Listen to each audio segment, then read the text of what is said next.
I'm gonna do something that I don't normally do, just because I know it. I feel like it would. I don't know. We'll see if it pays off. I don't normally ever pour stuff out and not put a camera on it, but I may pour some stuff out. Like these right here. So when I hit my dad's, I got a camera right up there I gotta get that we're gonna take to this other place, but I'm gonna pour this mineral up here, somewhere in that creek bottom. This is the toughest thing about this spot. All the good trees are on that side. They're not really on this side.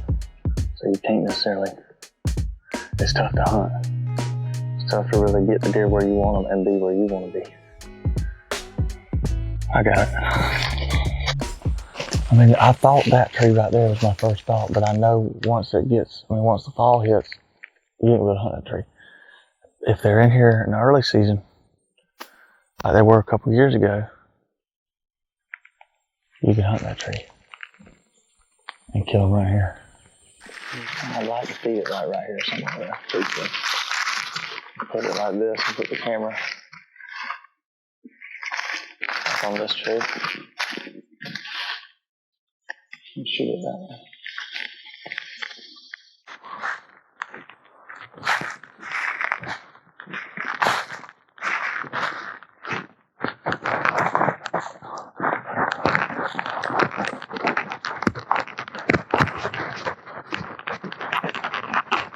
Break the dirt out good.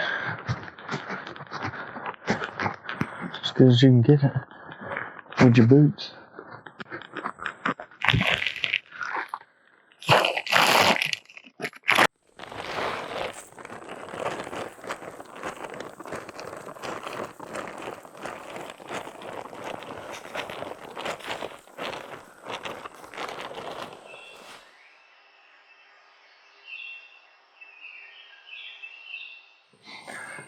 The South, especially Georgia, don't get enough credit for what we got because folks don't take care of what we got.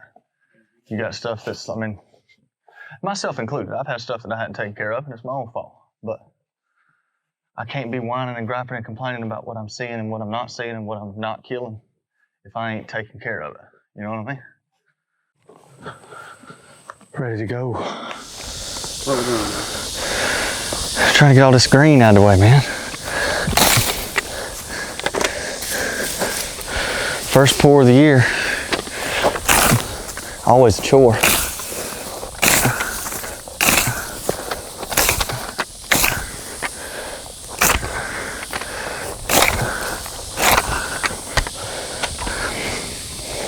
That'll be better.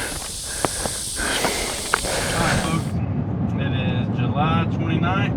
It is 100 degrees and me and my boy Charlie are going to sweat a little bit. It's a hot one. It's a hot one, folks. We got some big ton out, and we about to go check some cameras. We got one in there, a little basket rack.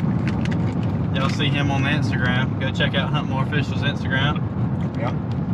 It's a pretty little deer. He's got great genetics. Good genetics. Good Young deer. And first, this was a food plot last year, and as Jonathan mentioned earlier in the video, he talked about how vital it is to keep up with your property.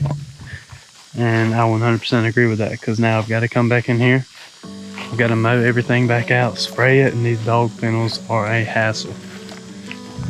As long as we do our part, I just feel like gotta let us possibly harvest a deer this year of good size. Just gotta do your part. Can't be scared to go to work, baby.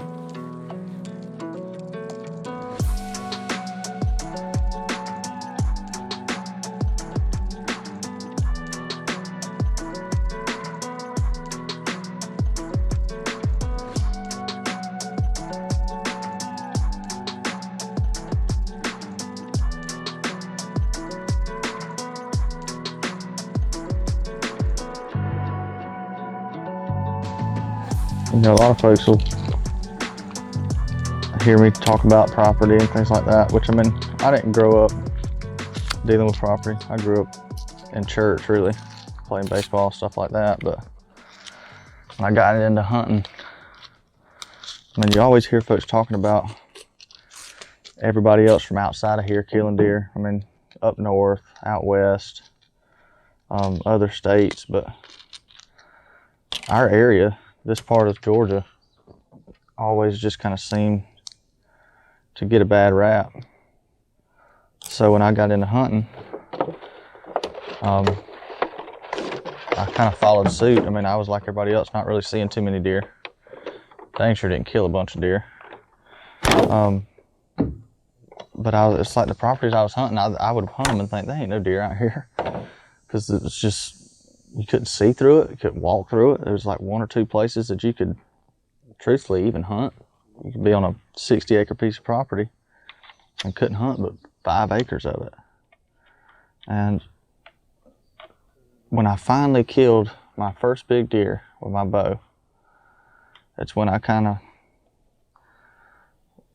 made the realization that there's big deer in this area. The reason we ain't killing them is, in my opinion, because nobody truthfully wants to kill them.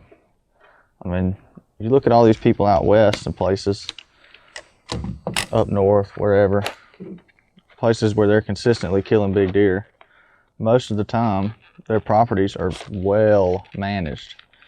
And down here you ride the roads, you ride dirt roads and all through the county. And I mean, you see overgrown clear cuts, you see, I mean, laid over trees from hurricanes, tornadoes years back.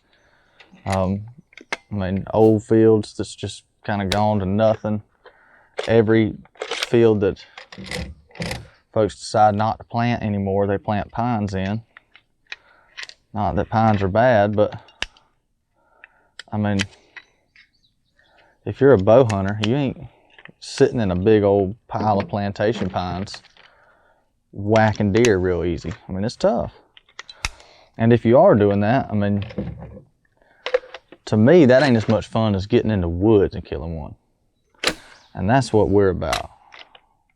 I want to hunt more official. I want to see deer. I want to be able to pattern deer. I want to be able to find deer. Somewhat know where deer are at, when they're going to be there. Some folks I heard say one time that, I mean, they treating them deer like cows. Well, I mean, so what? In my opinion, it was God's cow. One of them anyways. And it's just one of those things. And until properties start to change down here, it's going to kind of be what it's going to be. And I myself have a piece of property that's exactly like I'm talking about. Old, messed up, tore up, just been cut to pieces. And we haven't really got into it yet, started working on it yet. But you follow us along, you stay tuned to Hunt More Official, and you'll see what we're all about. You'll watch us take that place from the ground up. And you'll see us take some of these places that we already got from the ground up. And we're going to kill them. It may take us some time. We may have to let 1 or 2 grow, but we're going to kill them. We know what we want. We're going to hunt more.